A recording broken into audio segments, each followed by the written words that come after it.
section.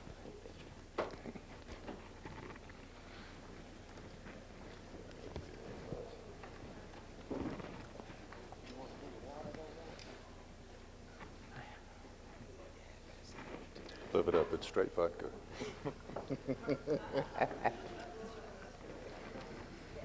Good evening, ladies and gentlemen. Welcome to another event here at the ARCO Forum.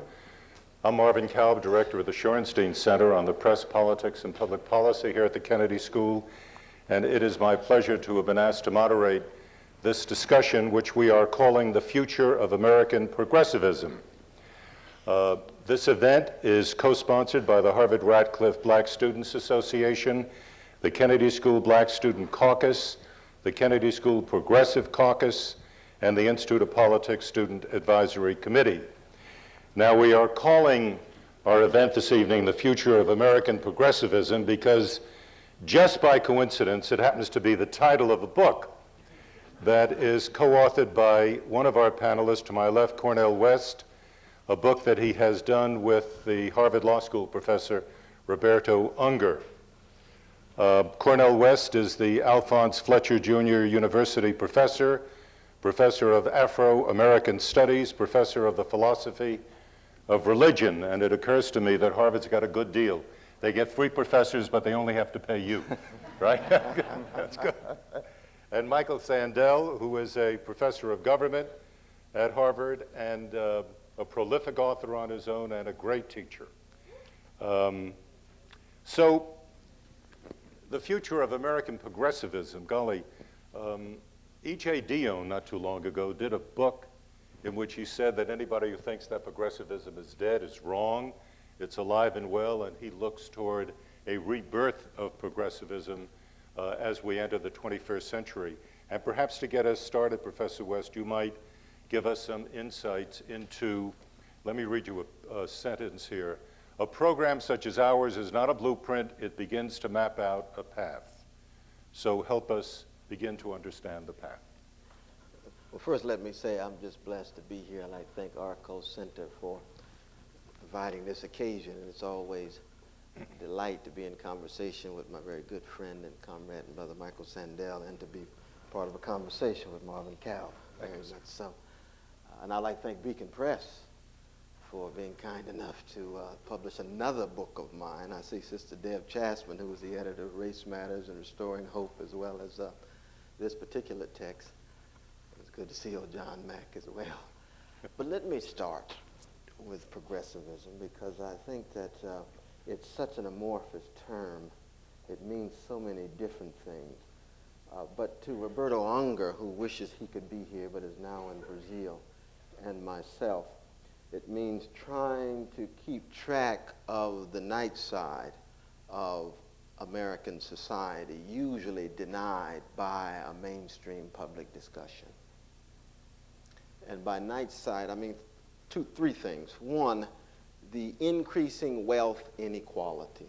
There has to be a sustained discussion, a casting of the national limelight on the galloping wealth inequality in our society. And this particular text tries to engage in a discussion about wealth inequality in such a way that it remains rooted in what we call the American religion of possibility. This is a Gramscian move. That is to say, it's an understanding of the elements constitutive of American culture that can be accented in such a way that they highlight issues that often are overlooked and ignored in our public conversation. So we have to link some notions of economic growth possibility to ways in which downward redistribution of wealth can take place. Second issue is that of the relative erosion of the systems of caring and nurturing, and one reason why we put children first, future first. Issues of parenting, caring, nurturing, cherishing, ties of empathy, bonds of sympathy, is that we're living in a time of increasing loneliness, sadness, depression, demoralization, disempowerment. on existential levels, psychic levels, as well as political levels. And there has to be some way of what the great C. Wright Mills used to say, of connecting these very private troubles to public issues. And American progressivism has been at its best when it was able to make the connection between what we often privatize, our own pain, grief, misery, psychic, social, existential, to public life. And the third point is the impoverished public life, the holding at arm's length of public life, the indifference to politics, the abstaining from voting right across the board. And how do we quicken, awaken, energize, galvanize fellow citizens in such a way that we convince them that they can make a difference, not simply in casting votes, even though that would help, but in becoming participants in the shaping of their destinies. Now, this particular text begins with a global perspective, zeroes in on the U.S. situation, but the vanguard, rear guard, the vast gaps between high-tech, 20% professional managerial workers and those 80% of non-supervisory workers who are experiencing unbelievable levels of economic insecurity and anxiety, of fear of being fired and downsized and so forth. We have to come up with some kind of discourse, a democratic experimentalist discourse that makes some connection between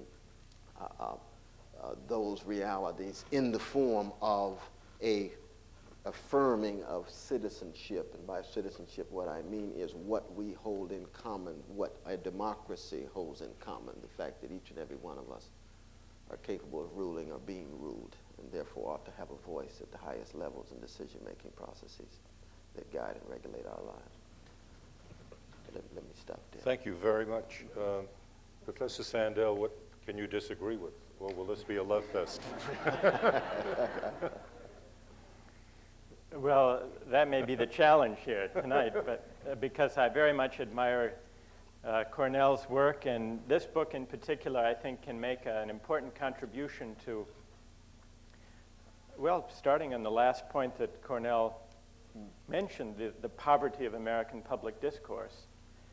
One of the great strengths of this book that Cornell and Roberto Unger have written is that it offers a different set of questions that are worth debating in American public life. The biggest defect, it seems to me, of American democracy now is not the amounts of money in politics, though they're corrupting. And it's not low turnout rates, though those are troubling and dispiriting for the reasons Cornell suggests. It's that the questions that organize our political debate, that organize the taking of sides between Democrats and Republicans are questions that reflect an impoverished set of alternatives and the obsolete grooves of political argument. Should there be more or less government involvement in the market economy? That's essentially the organizing question of our politics. But what that misses is a whole range of questions, some of which Cornell has already spoken about, having to do with a widespread sense of disempowerment, which I think lies behind the distrust of government, and also a sense that from family to neighborhood to nation, the moral fabric of community is unraveling around us, and politics seems incapable, at least the politics as practiced by the major parties seems incapable of addressing those two bigger questions. It's not obvious how to address those questions, which is why we need examples of political arguments and platforms and paths, like Cornell's book, as examples of position taking that people might disagree with, but at least the disagreement would channel the anxieties and the frustrations and the energies and the hopes of people to share in some meaningful way in self-rule. Let me just take one example, and then maybe we can discuss this and perhaps have different points of emphasis. The Democratic Party now differs from the Republican Party mainly in one respect, whereas conservatives and Republicans celebrate the market economy, celebrate its triumph and the benefits that it brings. Democrats or liberals or progressives say, well, we do too, except that we want to soften the effects of the market economy. We want to make sure there's a safety net so that the losers in the global economy won't fall completely without support, without a minimum decent income or roof over their heads or minimum standard of education. So what the Democratic Party now is trying to work out are ways to provide job training and education, all of which are important, to cushion the effects of the global economy, which prizes the ability to add value to economic production, and the key to that is education. And in a world where careers are no longer secure, at least we can provide, say the Democrats, lifelong job training and retraining and education, so that education is something that continues throughout a lifetime, not just something that ends at college or with a degree. And all of that's to the good. But none of that speaks to the anxieties that people have about the global economy and its effects that go beyond the consequences for job loss and downsizing and education. None of that speaks to the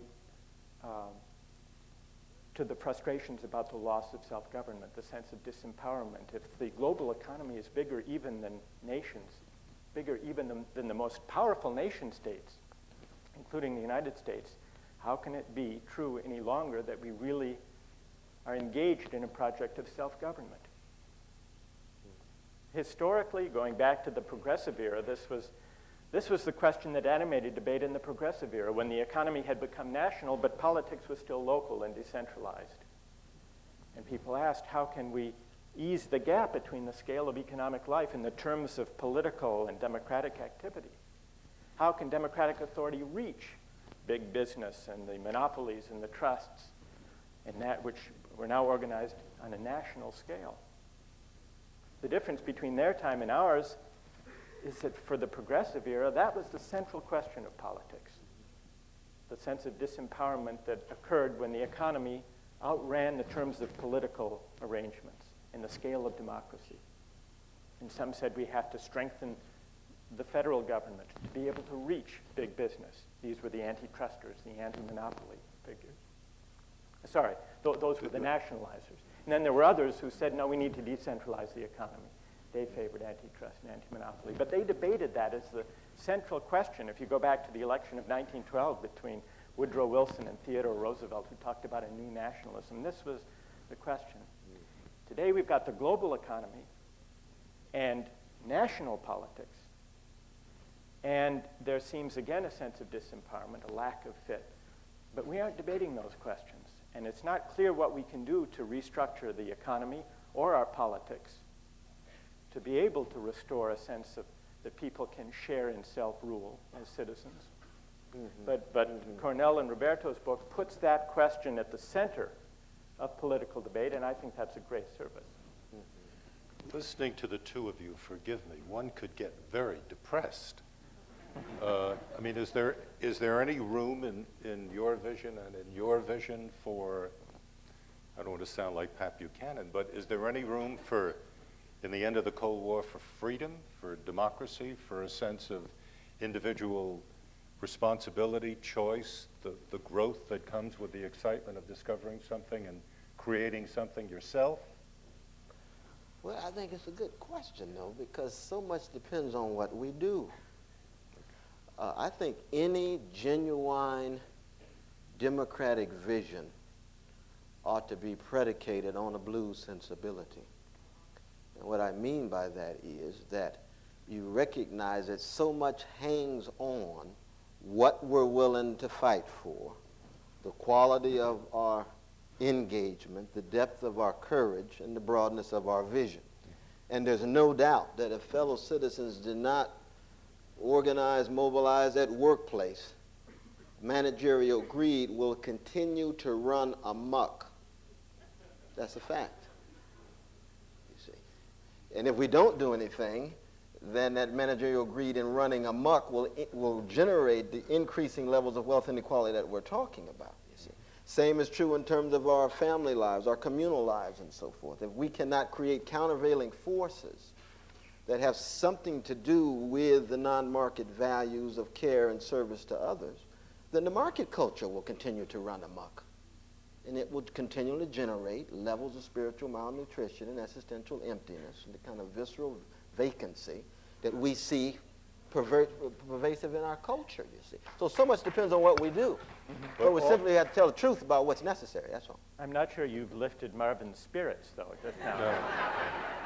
I'm not asking you to do that, actually. Do you want to try? Well, I'm not sure if this will lift them, Marvin, or not, but I have a modest proposal. But before the proposal comes an expression of disappointment. One of the lost opportunities for this kind of debate about fundamentals and about self-government was lost when Patrick Buchanan lost the Republican nomination to Bob Dole. Whoops. Your eyebrows are rising as I speak.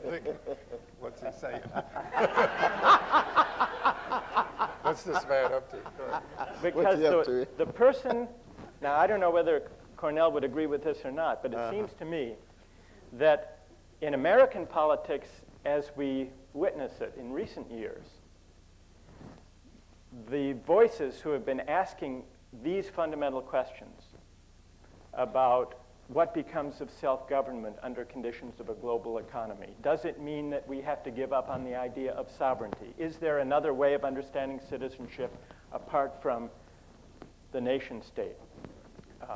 What happens when boundaries between nations become porous and not only capital and goods but also people flow more easily across borders? What becomes of citizenship and civic obligation then? What is the relation between the market economy and morals and questions of culture and corruptions of the culture and the corruptions of the popular culture? The people who are asking those, who are posing those questions, giving terrible answers, in my view, but who are asking those questions are people on the right, including the Christian right and Patrick Buchanan in the last campaign. What I was hoping was that Patrick Buchanan would win the Republican nomination so that Bill Clinton, who is an extraordinarily inventive politician. Sure is. Extraordinarily. And not only inventive. That's all right. Just continue. But also imaginative and politically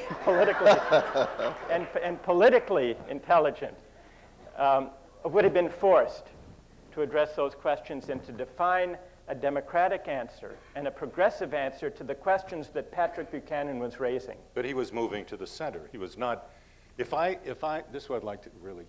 Well, if I could, he moved to the center because he had the luxury of running against Bob Dole, who was a conventional Republican, and so Clinton had the luxury of not redefining a progressive political agenda. He could simply hew to the center and not address the kinds of questions that Cornell was raising. So my modest suggestion, not only to lift your spirits, Marvin, but to revitalize American political Buchanan, discourse. as President of the United States, is going to lift my spirits.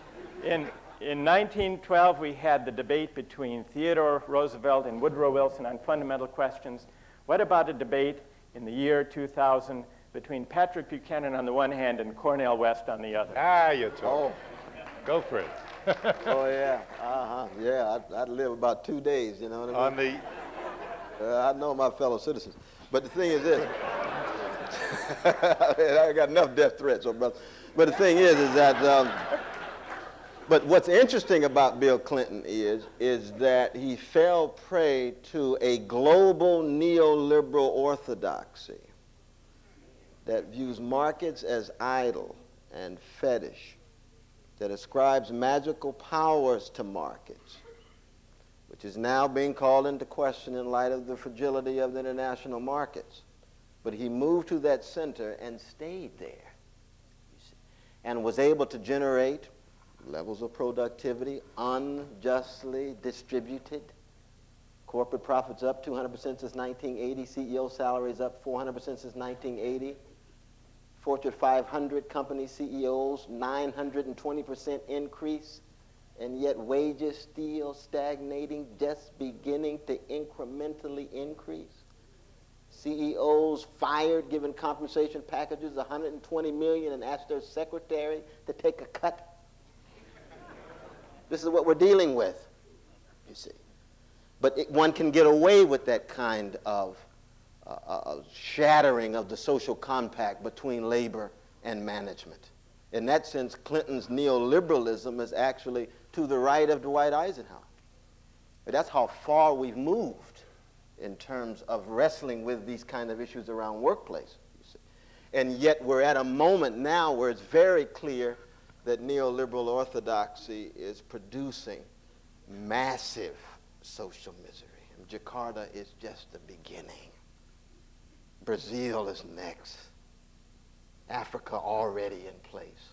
Will it hit the states? I mean, the agreement in Brazil essentially is your economy will be in recession, but we'll give you the money. What impact will that have on the states? South Korea, how long will social order prevail in light of neoliberal orthodoxy on a global scale? You see. Well, now let me ask you this. Yes. The title of your book is The Future of American Progressivism.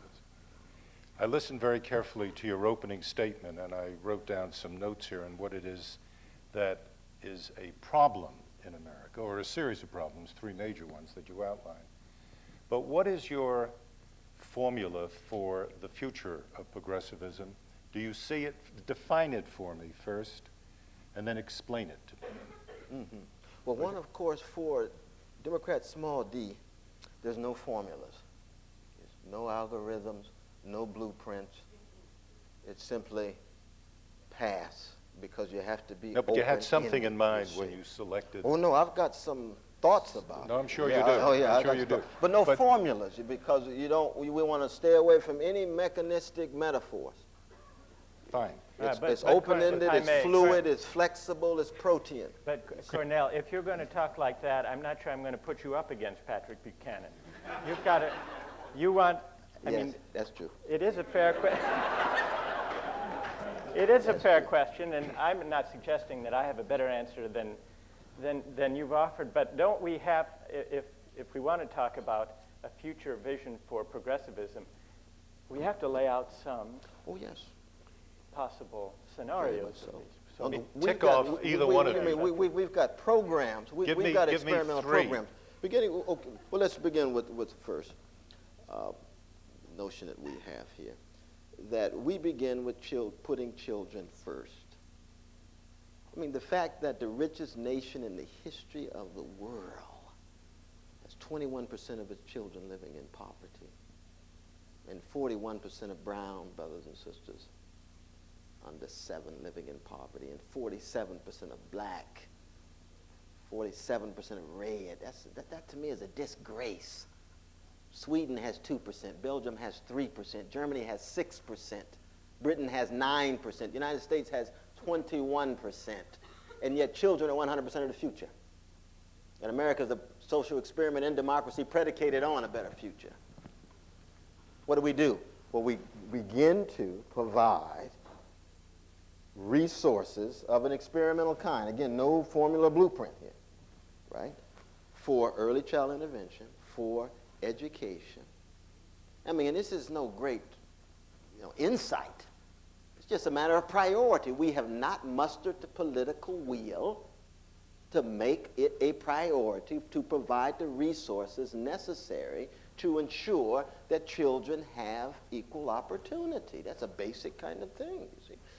The second thing that we talk about is that we have to have an empowered labor force. There is no way that you can deal with the power of managers without having an organized labor force with power at the bargaining table to cut back on speed-ups and take-backs and give-ins and so forth and so on. That's the second thing. Now, we happen to be, Brother Roberto and myself, we happen to be deeply suspicious of a strong nation state. So this pits us against some of our progressive comrades. That we present a program of decentralization for communities, job training, job centers, because we're suspicious of elites, corporate elites as well as governmental ones, as well as cultural ones, but we can get to that later. You're at Harvard, cultural elites? So oh yes, absolutely right. That's why it's a pleasure to be here. Pleasure to be here. Try to keep them honest.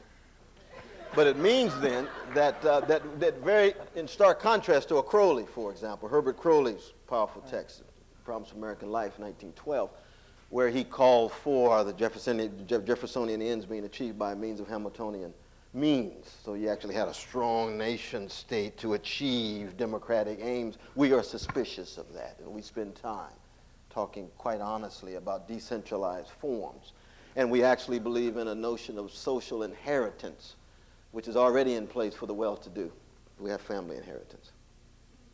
See, resources in place all the time, crisis in life, you can always fall back on that. And we just want to democratize it. Allow it across the board. You have access to it, only certain moments in your life, crisis in life, be it going to school, marriage, divorce, whatever. And again, these are simply heuristic devices to provoke conversation. But we also call for mandatory voting because we need to quicken the tempo of American life. Okay. You see, we have a compulsory jury. Why not have mandatory voting? What about mandatory voting? You think it's a good idea? I think it would be a good idea, but it will only go along with revitalizing democratic self-government. And here I think Cornell would agree, if the political agenda that poses the questions in elections speaks to the things that people really care about. Now, go ahead. No, I was going to say that Cornell's first point about putting children first is something that I heard President Clinton talk about during the 92 and then again the 96 campaign. He certainly talked about it. He talks about it, okay? Empowering the labor force. No, he hasn't really followed through. We've got some rules in place now that make it difficult for working people to even organize. Okay. And President Clinton, fellow citizen Clinton, he talks about it, but he doesn't make it a major priority. Especially around election time, he talks intensely about it. Yes, he does. What would you say, Michael, about the top one or two issues that ought to define a progressive agenda? What would you put up front? Put children first, would that be yours as well? Well, I'm in favor of all the things that Cornell just listed. I think what I would put first would be to put citizenship first, because citizenship speaks to the sense of disempowerment and also the yearning for larger moral questions to be fought out in public life and for people to have a hand in shaping the forces that govern their lives. And I think that the sense that the project of self-government is slipping away underlies the anxieties, the deepest anxieties in American politics. It has to do, I think, with the nation state, which Cornell said he was wary of. I think a progressive politics has to have a complicated ambivalence toward the nation state. Because the strong national government arose, after all, as the product of the large P progressive era in American politics, when the nation was built up as a democratic rival to concentrated power in the economy, as a counterweight to big business. That was one of the great sources of strong national government. Now, today it seems the nation is too small to regulate the economic forces because they're global, but too vast and impersonal to give expression to people's yearning for a deeper sense of community. So I think a progressive politics has to have a complicated view of the nation. In some ways, we need to imagine transnational forms, for certain limited purposes, transnational forms of political Association to deal with things like the environment and human rights, and also the global economy, which transcend nations. And at the same time, to push meaningful politics downward, and here's where I would agree with the decentralizing thrust of Cornell's proposal, because global citizenship is too vast and impersonal to sustain a strong sense of political identity and allegiance. Even the nation has had trouble summoning a strong sense of community and engagement, except in times of war. And in times when we haven't been at war, we've tried to construct the moral equivalent of war, because politicians sense. Jimmy Carter talked about that during the energy crisis. Lyndon Johnson appealed to it with the war on poverty. The Marshall metaphor acknowledges that the nation is difficult to evoke as a source of allegiance and identity and commitment. And all the more so now. So as politics transcends the nation for certain important purposes, we'll have to find ways to decentralize meaningful political participation, which is why I think there's been so much effort on the right and the left to figure out how we can revitalize the institutions of civil society, the forms of public life that are neither of the market nor of the state, but that mediate between the individual citizen on the one hand and the nation or the global economy on the other. Can I just make please, one comment, though? Because I think I've got one slight disagreement with Brother Mike, and that's this, that, see, I would argue that the strong consolidation of the nation state in the history of the United States occurs as a result of the Civil War.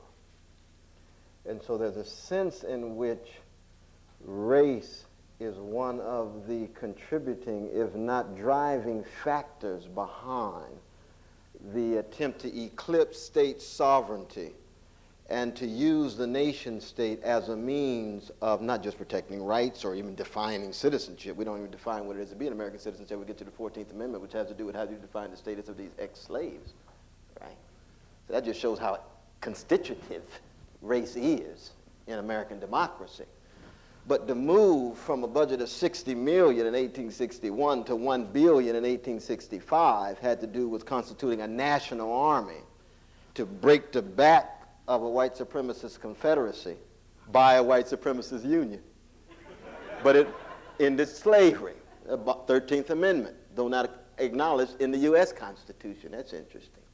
You see. So what happens is that we don't have a nation state strong enough to contest corporate powers at the turn of the century in the Gilded Age. But we do have a strong nation state as a result of a war in which we're wrestling with this vicious legacy of white supremacy in America. And the issue then of race becomes a continual national spectacle up until 1998. In sharp contrast to ethnicity and race. I mean, America's always been anti-Semitic, anti-Catholic, but you could deal with that without having constitutional amendments. You can respond to that without making it a national spectacle. But when it comes to race, when it comes to gender, August 1920, you have to bring in, at the highest level, some power. And so even in our discussions of how do you talk about the legacy of white supremacy vis-a-vis class injustice, which is one of the sections that we have there, and our debate about affirmative action, because Roberto and I have never been in full agreement on this at all. So the text is shot through with tensions, that's the way it ought to be. We respect one another. We're Democrats, small d. We don't believe in some kind of bland consensus. We're wrestling with one another. But we know that when it becomes issues of race, for example, that the legacy of white supremacy cuts so deep in American past and present that you're going to have some national nation-state power to intervene. You see? And same is true with male supremacy. You're going to have some nation-state's power to intervene. Now, how do you balance that with the decentralization that we also support, because we are also leery of too much excessive power of a nation-state? So, I mean, there's a sense in which we very much agree, but our history, I think, would be one in which I would want to put the stress more on Civil War, wrestling with white supremacy. How do you break its back? And then, of course, by 1877, the Confederacy lost, but white supremacy wins for another 80 years. But that's if we are 10 years into the future do you see your vision of progressivism a fact in American political life? Would you say we're in power? I am asking you about your vision in power. Do you think that in 10 years your vision will be in power in this country? I'm not Cassandra. I don't know. We could be on Come a on. cataclysmic course in which the cry of desperation is such that America looks to progressives. Or we could be in a conservative backlash in which persons like myself are thrown in jail. You've got tenure. They can't. Oh, no. They had tenure during McCarthyism, right? And they still winning. You just don't know. Or we could just slowly decay and therefore just muddle through, Never gonna It's another happen. possibility. You're Never such gonna an happen. optimist. Never gonna Oh, brother, I tell 10 you. years, do you see it? Not likely, no. I think that it's important to distinguish in discussing the future of progressive politics between optimism and hope. And Cornell has given, and in the book and in his statements, an eloquent expression of hope and a way of channeling and directing those hopes to rejuvenate a political argument.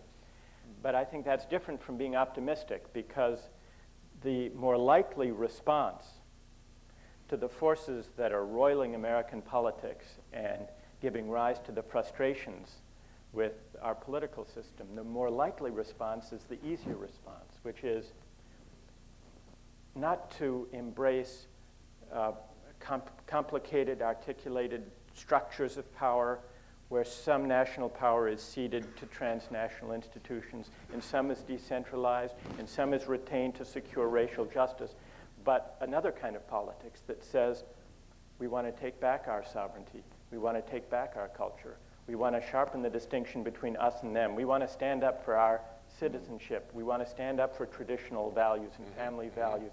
And that, I think, during time, that kind of a political appeal is really the fringe right during times of prosperity. But if it should be combined with times of economic downturn, when the anxiety and the anger and the frustrations are deeper, I think that, unless there is a compelling alternative on the other side, I think that is going to have the upper hand politically, which is not to despair, but it's to underline the importance of revitalizing American political arguments so there is a wider range of alternatives on the other side. Cornell, I can't resist, since I spent so much of my life as a reporter. What has been the role of of what is now called the media, and I continue to call the press, in this negative deformation of American political and economic life that you're both describing? Well, it's hard to say. I don't believe in monolithic characterization of media or press as a variety of different voices, different tendencies, tensions, frictions, and so forth. But having said that, generally speaking, the dominant tendency, you see, has been dealing with the cutthroat competition and the market-driven character of the industry, which is, I think, has contributed to a lessening of the quality of conversation that takes place. You would buy that? Well, I would go further. Journalism, for the most part, has descended into entertainment and ratings and profits, and it's crowded out, except in a few small corners, an arena for serious political argument. That being the case, how would we raise the level of political discourse? What would be the way in which you could actually do that? I can see it happening right here at the Kennedy School. It happens every day. But let's go outside of this, inside our own beltway here, and find the rest of America. Is it engaging in a high level of political discourse? If it is, I'm missing it, or it isn't being reported in one way or another. What can one do? I am up here, of the three of us, I'm the only one who hasn't yet read your book, so I don't know exactly whether there's a path that you open up for us to try to raise the political discourse, to try to get more people discussing some of the really serious issues facing the country today. No, we've got a little section on politics in the media in public life. You do? Oh, yes. Oh, man. It's almost specially written for Oh, you. I like that. I like that. And again, it wrestles with some of these very difficult issues of how do you increase the quality of public conversation, especially around elections. We call for free television, free access. Do you put any time constraints on how free the television would be? 6 Since weeks before television elections. is owned by companies. 6 weeks before elections. And we give certain examples in other countries where you actually have that kind of time taken. But in most other countries, it's owned by the state. Yeah, but the countries that we used, actually, it's not always owned by the state. That there's ways in which agreements can be reached where even private movers in private sectors could agree that they have a civic Yeah, but what are you thinking about? 6 weeks before that there would be, what, an hour a week free or an hour a night free? There would be a certain time set that goes far beyond sound bites for a sustained public dialogue between both candidates as well as critics of those candidates. And what would give you the conviction that that time would not be used simply for the exposition of extended sound bites? Well, we've got to have some faith in fellow citizens. You don't seem to have that kind of faith. Oh, no, I do. I think when you give them a chance, they surprise you. Okay. Very Look, much we've so. got 4 microphones here, at least, yeah. There are 2 up there and there are 2 right here. So if you want to ask questions of our 2 guests, please come to the microphone, and I will recognize you. Give me your name, some association, and keep it to a question, please. Go ahead. Okay, good evening. Thank you. My name is Mickey Seligman. I'm a student here at the Kennedy School. And one thing that's striking to me, I spent this past summer in South Africa, and at one point I was sort of sitting on a bus going through Johannesburg, reading an article by a reporter based here, a South African, who was based here in Washington, D.C. And he was writing about a town called Happy, Texas, where people were doing incredibly well economically and feeling pretty good about stuff. And he talked about sort of the recent Gallup polls and how people feel like things are going generally well. And as he looked at it, though, he realized that most of these people were pretty miserable. And that, in fact, there were a lot of issues that people would raise. Well, you know, our kids don't seem to be doing as well, and things really aren't kind of taking the course that we sort of say they are. And the question that it raises for me in this country is, how do we think about the indicators by which we judge or determine that things are in fact going well? And you know, one of the recent things, and we were ranked 137th out of 163 nations in voting. You know, you all talked about some of the ways to look at changing that. But I guess I'd like you to comment on, as we think about, and we students of public policy sort of think about how you determine kind of national health, how you think about that, how you look at it. Okay. What would you determine as the indicators? Michael, you go first. Well, one place to start, we've talked about voting participation, but I would say even a more important indicator would be the condition of public education. Public education and its parlous state now matters and damages the project of self-government, not only because poor kids go to bad schools, but also because the higher civic aspiration of public education is in many parts of the country failing. The purpose of public education is not just free education, accessibility, which is very important, but it's also to provide an education in citizenship so that there will be a sense, a mixing of classes, mixing of students across classes and races, and they will begin to learn how to deal with one another and how to live in a democracy and think of themselves as citizens. And so I think one of the single most important indicators and also tasks is to look at the condition of public education and to see what can be done politically to transform it. Thank you. That's great. Yes, please. My name is James Williamson. I live here in Cambridge and I'm active politically in a variety of ways. I want to raise the issue of contesting for power, but not contesting for all of the power, contesting for a share of the power, and which I think is an important question. And there are 2 brief pieces to it. The first is what we had in a variety of ways in the so-called 60s were national grassroots movements expressed in organizational forms in terms of the Black Panther Party, Students for a Democratic Society, very vibrant nationwide entities that people could, get involved with organizationally, locally, but then they'd have a sense of being part of a broader nationwide movement. That seems to me the single most important absence in terms of a kind of vibrant movement today. Now I wonder, are things so fragmented that it's kind of silly to think that we could ever have something like that again? If not, how important is it? How might we achieve that? More specifically, though, we have nothing We've got a like, lot of people who want to ask we have questions. nothing like the social democratic parties that are in Western Europe that are showing some successes in some positive ways for all their variety. Do we have any hope of some form of social democratic type party formation here, or is the Democratic Party that party? And what's your view of the Democratic Party? Cornell. No, I appreciate the question, James. Well, one is, of course, in Europe you have strong labor movements which constitute major pillars for those parties. We don't have a strong labor movement, 15% of our labor force. We're very different in that regard. We have to support labor movement at its best, but recognize that we have a different configuration of progressive forces. The best that the American left has been able to do is constitute sustained social movements for about 10 to 12 years before they're crushed or before they're absorbed within the two parties. And so the question becomes, what are the conditions for the possibility of social motion and social movement? Well, it takes tremendous energizing, galvanizing, visionary leadership, courageous service. And we've got a deep crisis of leadership on the left, the center, and on the right. You see. And that crisis of leadership is manifest in all the various constituencies. Right? The backbone of American progressivism historically has been the struggle against white supremacy. You see, from abolitionists spinning off into feminists, populist, socialist movements so crucial but never able to hit the racial issue head on and therefore remaining marginal. In the 30s, a communist party, a socialist party, disproportionately black and Jewish, we should add.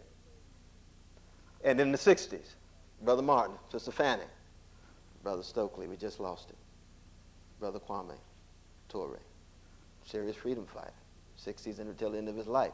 So the question becomes, how do you generate forms of leadership that can provide overlapping? They're never unanimity. No such thing as unanimity. They're pushed in the same direction, you see. Those concerned with the labor question, those concerned with issues of gender, those concerned with issues of race, those concerned with issues of homophobia, those concerned with issues of physically challenged and so forth. And it's not just a list. There has to be some organic vision, and I argue it has to be a radical democratic vision.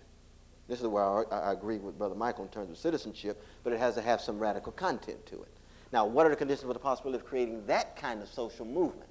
At the moment, it doesn't look good, but we don't know.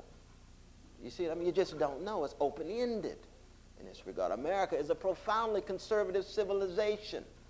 Its sacred cow is economic growth by means of corporate priorities, and the serious interrogation of the role of corporate power and multinational corporate power is rarely raised in public discourse. And to raise that issue is to be marginalized. Like, you're not serious. Because politically it's not a serious position in terms of the truncated spectrum. But if you're telling the truth about the country, if 1% of the country really do own 46% of the financial assets, they do. The next 9% owns 36% of financial assets. They do. And 90% are wrestling with 18% of financial assets. And you tell American people that, they say, that's very interesting, but it doesn't translate into anything. It's true. It doesn't translate yet. But we got new parties, we got labor parties, we got green parties, we got progressives in the Democratic Party that know sooner or later you had to hit this issue head on. No democracy can survive with that kind of increasing wealth inequality without tremendous shattering of the body politic. It's just truth-telling. You see what I mean? And so at the moment, we just don't know. But it's a question of leadership, and it's far beyond that first question about polls. Because, I mean, these polls that are generated are nothing but the fusion of the mind of the narrow positivist social scientist and the soul of the short-sighted Philistine. That's what it is. Hides and conceals all the realities, but it's just enough to manipulate for politicians to make the next move to find out what they ought to do. You know what I mean? thermometers rather than thermostats. Just checking what the climate of opinion rather than shaping the darn thing. You see what I mean? That's crucial.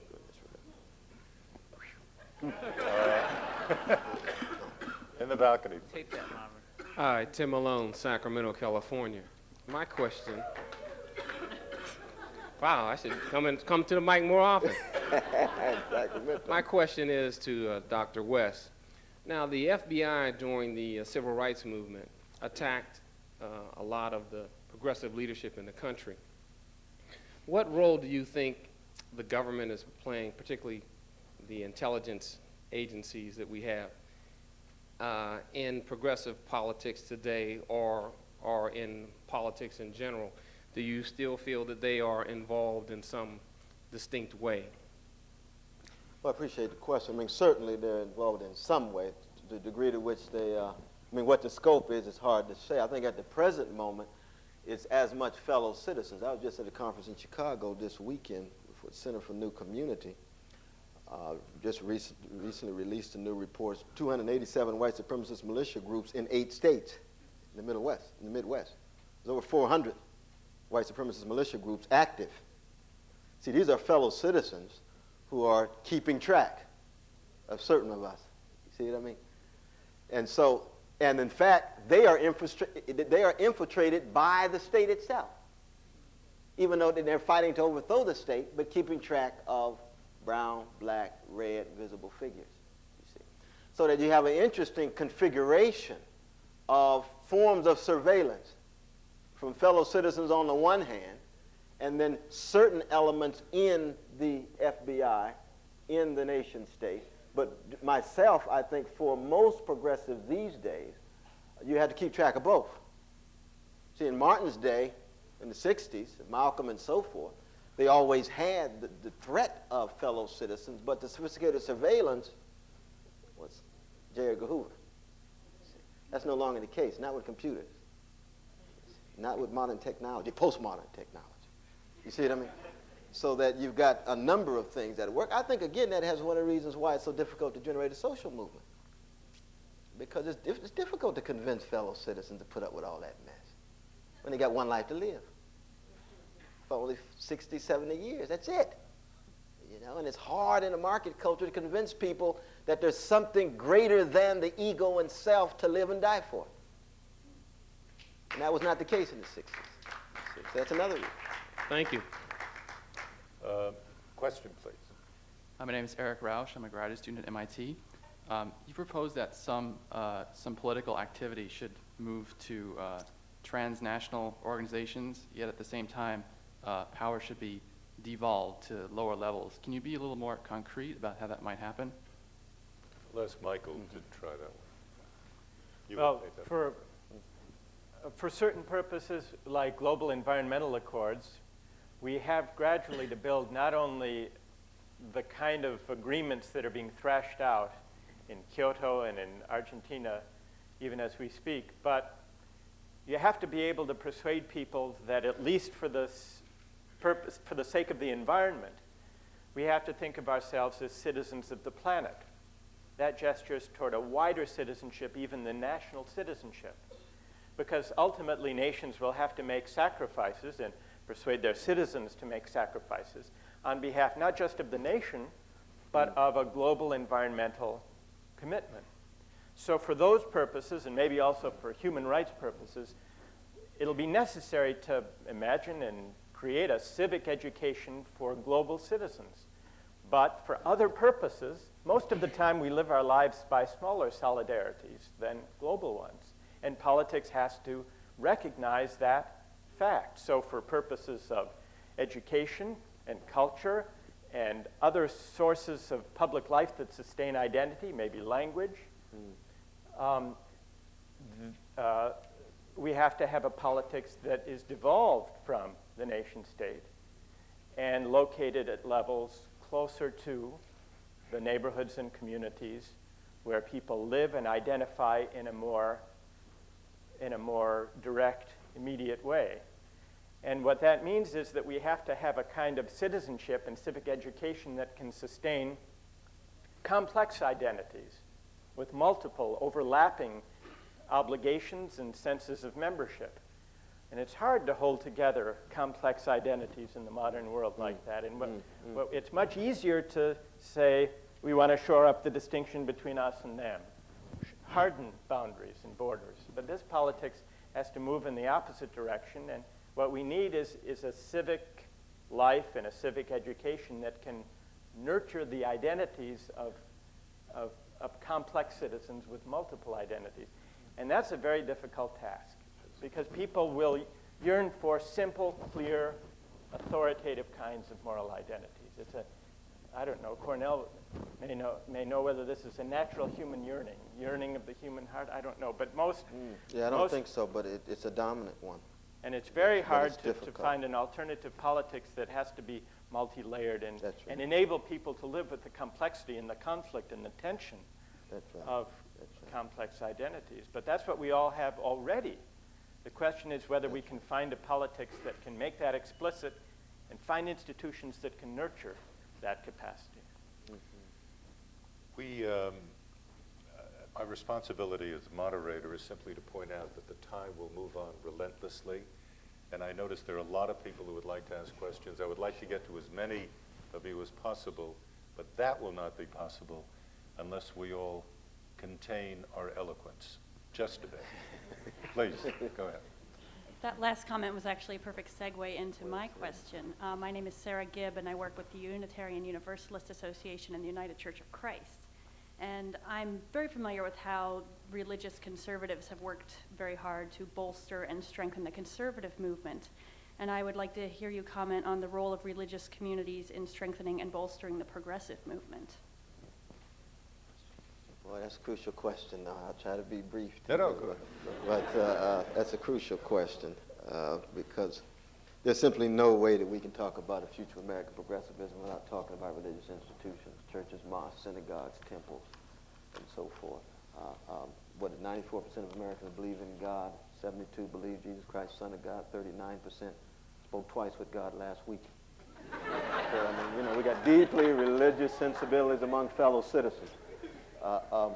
And I think one of the real challenges is how do we convince the prophetic wing of these religious institutions?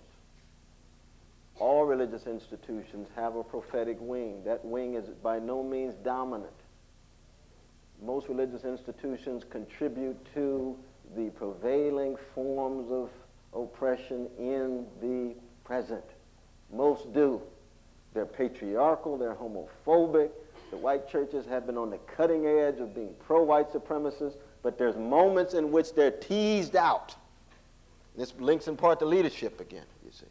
And so you get the prophetic Christians and Jewish and Islamic and Buddhists and Hindus and so forth, but it's a slice, but it's a significant slice.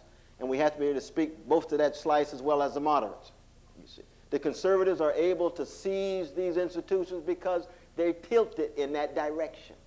They have a history of conforming and being accommodating to the powers that be, in stark contrast often to the very founders, but that's another issue, you know. I mean, you think the Roman elites would have treated Jesus very differently if he'd have been accommodating, you know what I mean?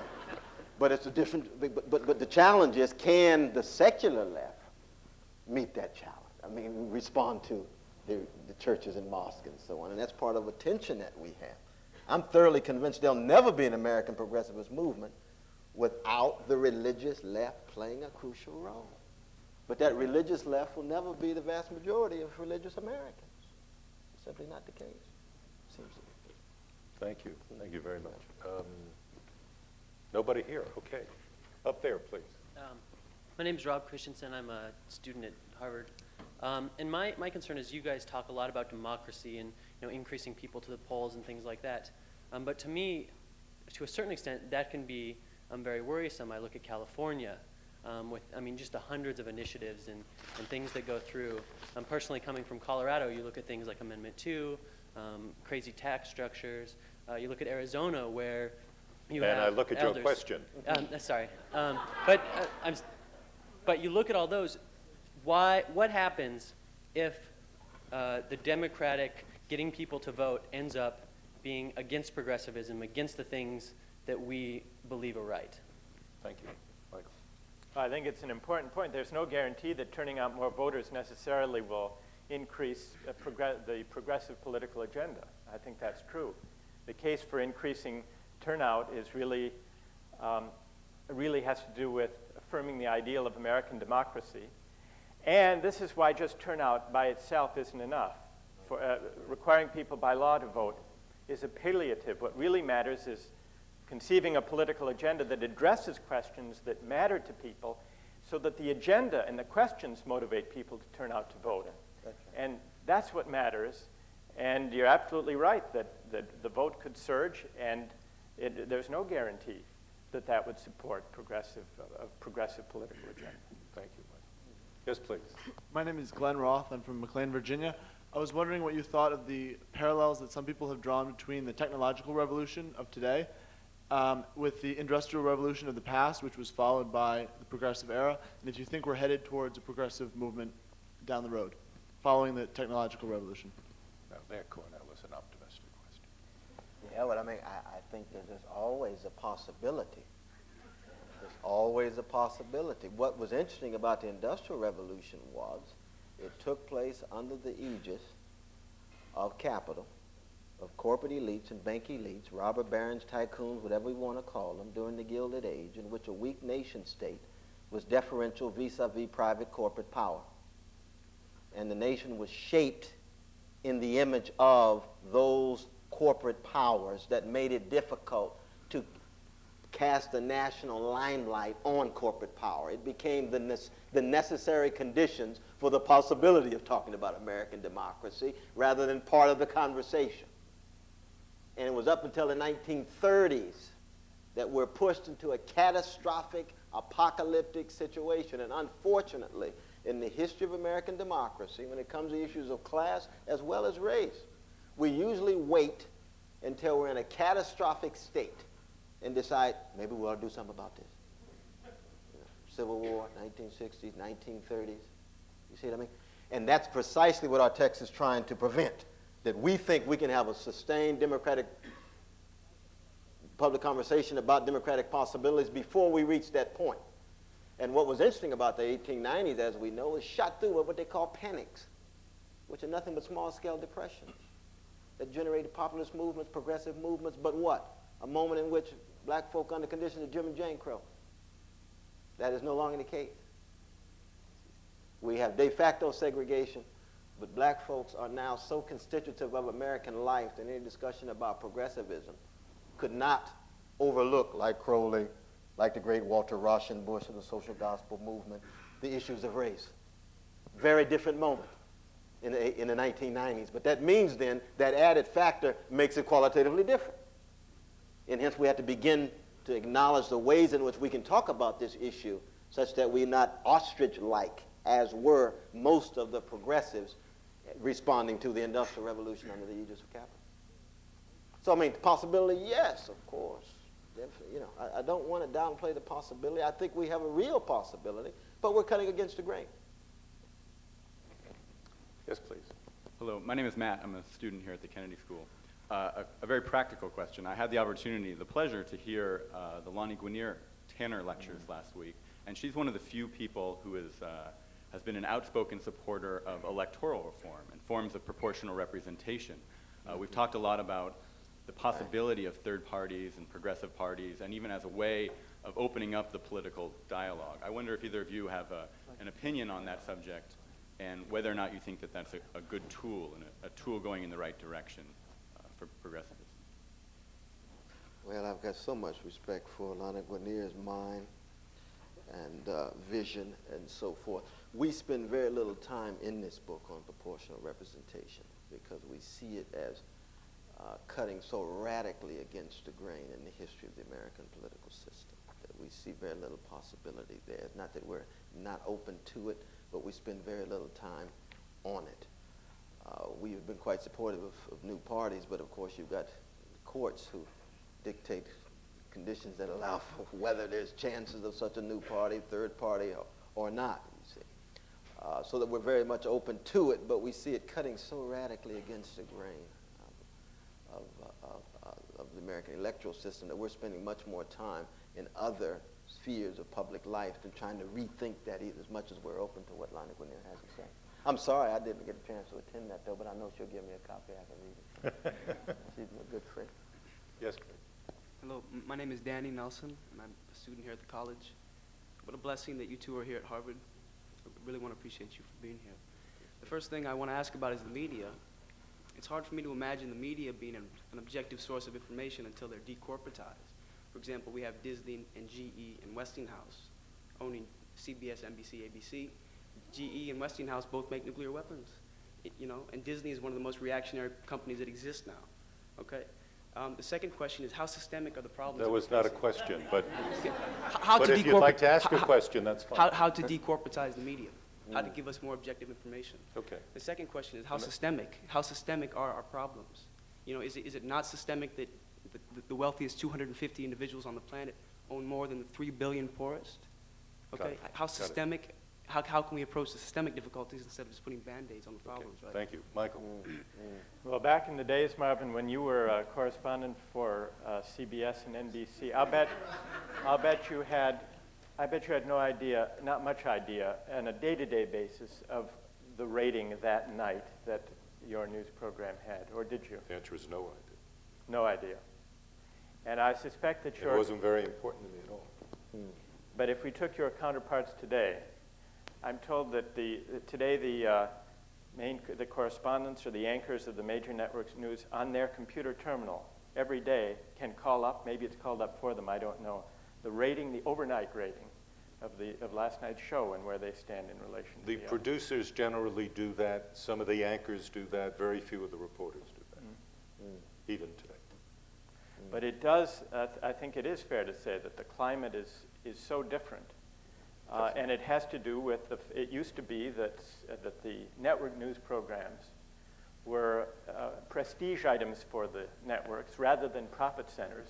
And when it turned out that news could make a profit, they became, it came to be demanded that they made a profit. And that was the basis for judging them. And then they were taken over by large corporations that didn't have the sense of mission and vocation and commitment to public service that some of the earlier, more maverick owners did. So I think it is a legitimate question for public policy whether there are ways, whether through regulation we should think of, consider ways to regulate the extent to which corporate media conglomerates can control a certain number of networks, newspapers, outlets in local markets. That would be one way. Another would be to experiment with other forms of ownership of alternative networks. C-SPAN is a terrific network. Now, you can see unfiltered politicians, newsmakers speak. But maybe there would be ways, whether of nonprofit, publicly funded, we have experiments with that, some very successful, but also maybe nonprofit, foundation-owned media outlets, including even networks, if it were economically feasible, to see whether we could experiment with alternative ways to recapture some of the sense of public service that governed the networks in earlier days. We've got time for really 2 more questions. I'm going to have to apologize to everybody here. Up there and up there. Go ahead. You go first. Hello, my name is Kevin, and I'm a Kennedy School student. My question is over what you see as the trade-offs of implementing progressive policies and the use of the European model. Specifically, I was wondering if you think it is necessary to have a stronger national government in order to try to rein in national and global market forces.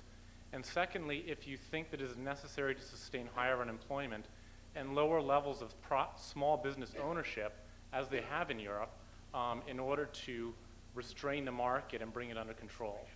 Thank you. Cornell? Yeah, I appreciate the question. That in the text, we tend to put more emphasis on workers' power. And that means workers understanding production as innovation, being able to be a part of the new technological changes, and at the same time sustain their bargaining power vis-a-vis the profits that they generate.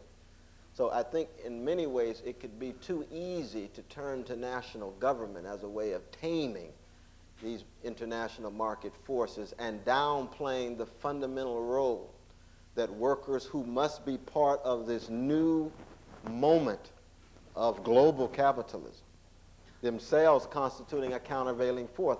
One of the reasons why the European models I don't think will work is because they have, for the most part, older models of trade union engagement that actually protect the privileged workers in those nations. You look at the immigration policies of many of these trade unions vis-a-vis the newcomers.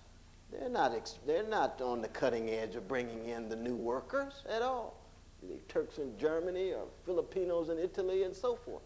Now, we support some of the ends and aims of the social democratic parties, though most of them act as if they're just barbarian caretakers of the neoliberal project themselves, even though, what is it now in Europe, 13 or 14 of the parties call themselves left?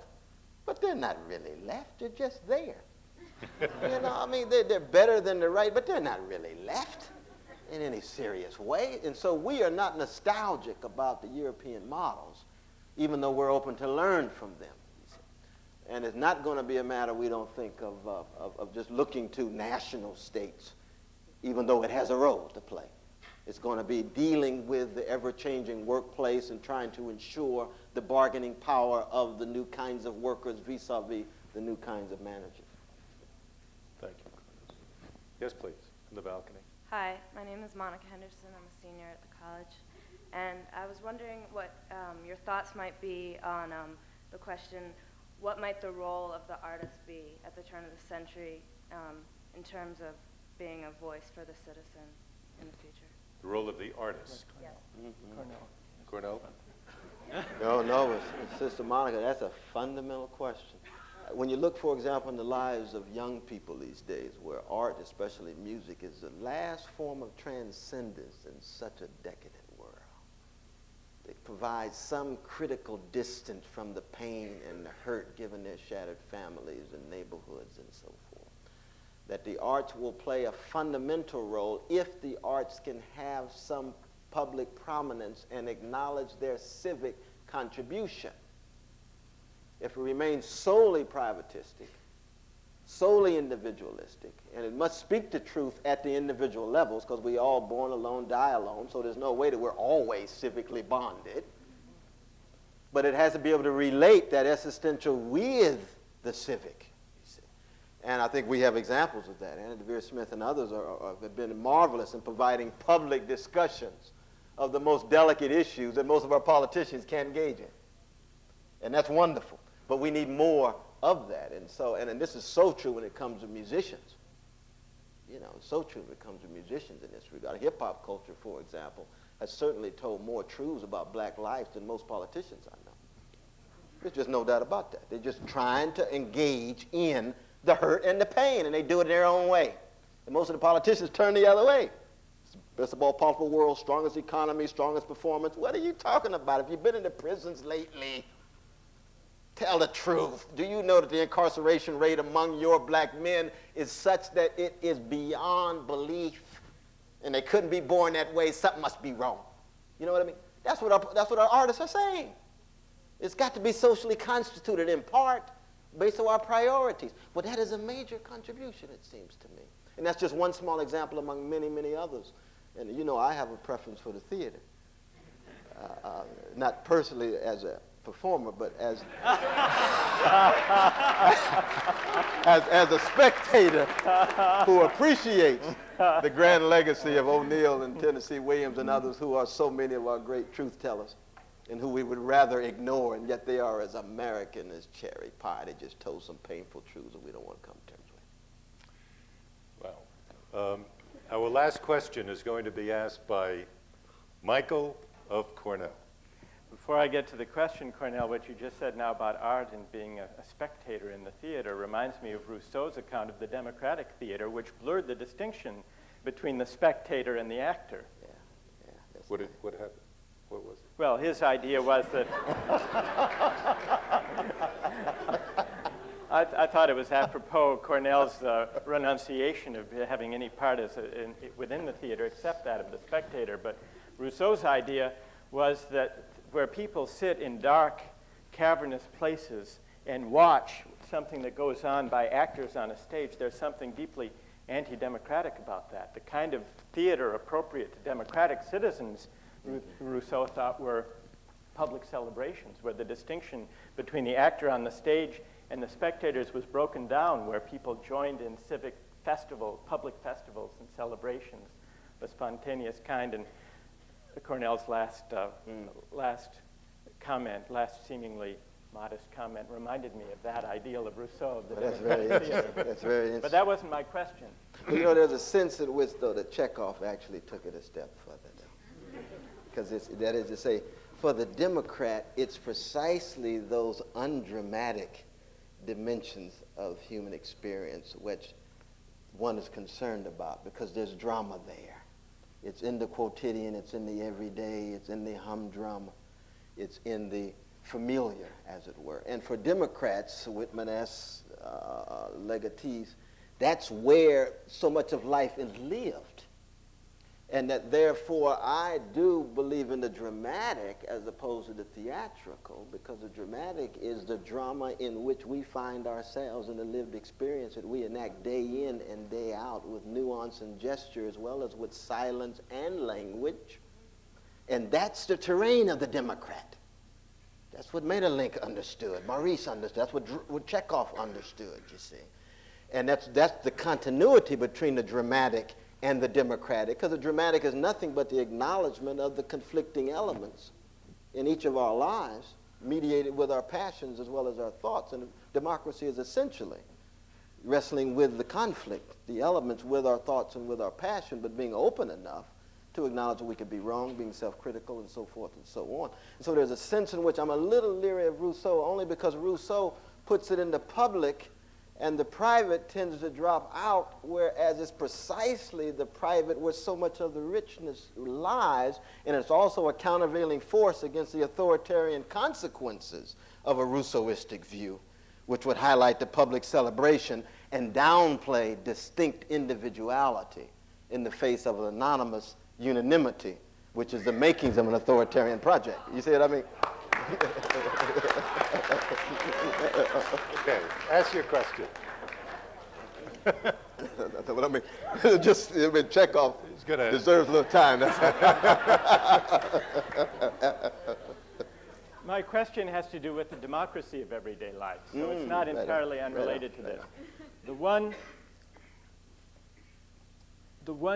small worry that I had listening to the account you gave of this remarkable book, which I hope really will inform and can inform American political discourse and lift it up. The one worry I had to do really with a point of emphasis and the way this might be translated to an American public, not this audience here, but to a broader American public, which after all, any progressive politics would have to do.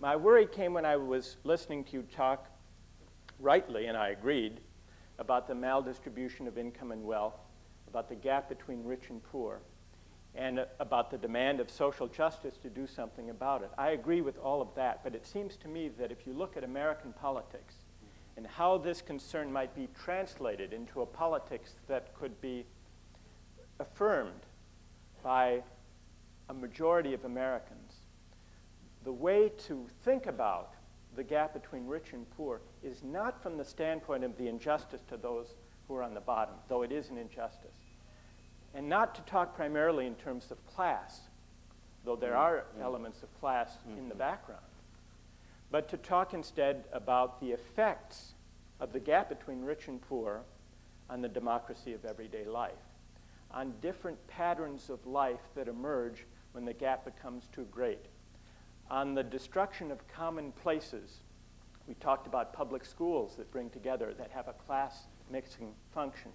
But when the affluent secede from the public schools, whether by moving away or by taking their kids to private schools, something in the public realm is lost and the democracy of everyday life is diminished. And likewise, when public transportation and public health and public libraries and public museums become the place that the affluent buy out of, they retreat maybe to gated communities where they have private health clubs instead, and private schools and private roads and the like. And the public realm, which traditionally is the place where citizens are formed, not just in school, but in the democracy of everyday life, in downtown areas that bring people together in random encounters, going to the post office or to the hardware store, to the grocery store and the like.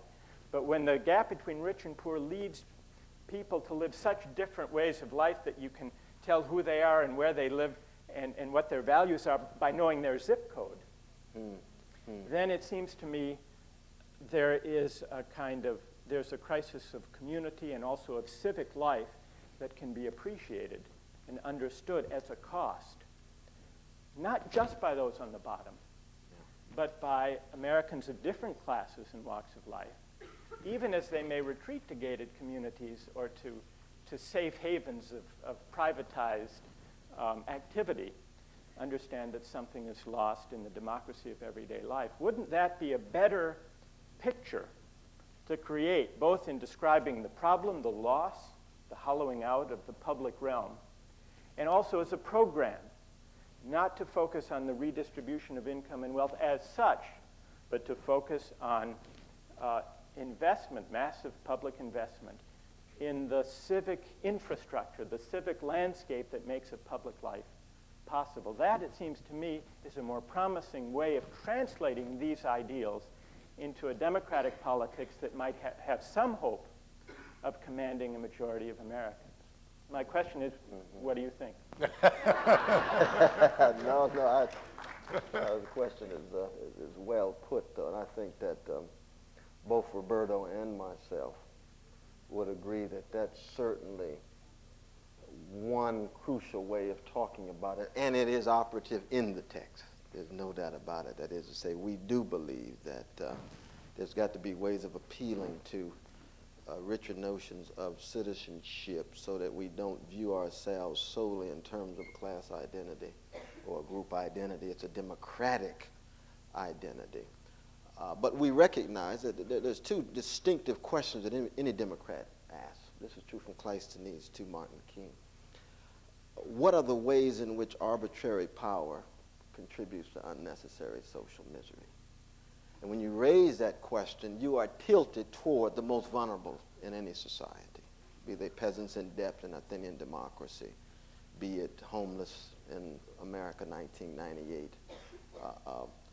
But the second question is, how do we create conditions for the possibility of the flourishing of individuality and remake and redefine notions of citizenship, public life, such that we make public service attractive and appealing to those who are willing to remake and recast as leaders and as followers.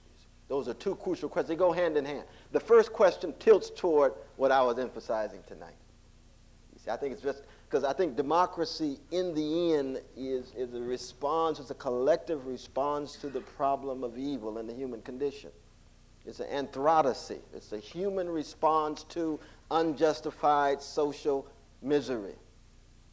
And what do we do about it? What can human beings do about it? That's why democracies are transgressive vis-a-vis prevailing status quo, because the status quo says nothing can be done, it's natural. Democracy says that's not true, it's constructed. Something can be done, you see. But at the same time, democracy is linked to this precious notion of citizenship, and this is where we agree. You see, how do we create, remake public life, public discourse, public service, public institutions, vis-a-vis other institutions, private and so on, in such a way that individuality can flower and flourish? I mean, that's Whitman's Democratic Vistas. That's the great secular Bible of American democracy, which is a text that is unread for the most part, but provides so much of what you're talking about and what I'm talking about at the same time. There's no accident he's a poet. No accident he's a poet. Ladies and gentlemen, I've done many of these panel discussions over the years, but this one sure was special. I think we've all been the beneficiaries of an exhibition of extraordinary political and philosophical rhetoric. I've benefited from it, and I'm sure that we all have, so let's thank our two participants. Thank you very much. Thank you very much.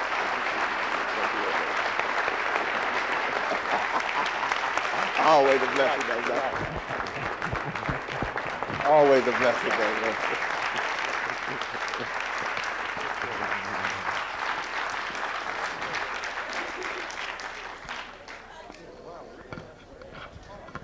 No, but this brother, he can talk. This brother. Oh, my brother.